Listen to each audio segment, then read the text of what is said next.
Nasa 70 bahay sa Iloilo City ang natupok dahil umano sa palyadong kuryente.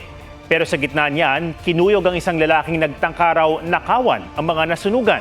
May report si Kim Salinas ng GMA Regional TV.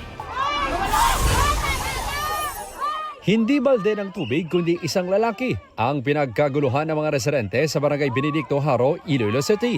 Sa gitna kasi ng nakapanlulumong sunog sa kanilang lugar, nagtangka pa raw ang lalaki na magnakaw. Kinuyog siya ng mga nasunugan. Literal na namulot na lang ng barya sa mga naabong bahay. Pilit isinalba ng pamilya ni Edgar itong naipon nilang pera, lalo't ito na lang ang kanilang maasahan sa ngayon. Panglulugas to sa balay, sa panli, sa mga kuryente, mga bugas. Wala kami mimo. Mahigit 100 pamilya ang apektado sa sunog na tumupok sa aabot sa 70 bahay. Halos lahat ng mga nasunugan walang naisalba. Nagdalagan pa ko to, bali, libo to, kaya hindi na ako nakaagyo. Ara na dang kalayo, tiyan ba ko babae na lang da, luwasan lang ko galingon mo.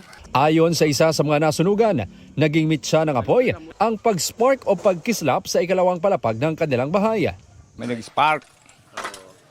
Sa pag-spark, bali may nabilin di nga babae nga gintulinan niya nga mangimos di. Bali di sa dalom, waya kabati sa nung park. Wala ginmain. Tugma ito sa investigasyon ng BFP na palyadong linya ng kuryente ang pinagmula ng apoy. Mas gamay-gamay last year ang kuryente sa balay, i-check in time to time kung may diferensya, kasi-assistant sa license siya.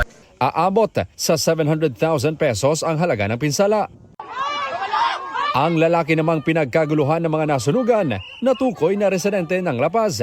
Ayon sa pulisya, hindi na siya inaresto matapos umanong magkaaregluhan.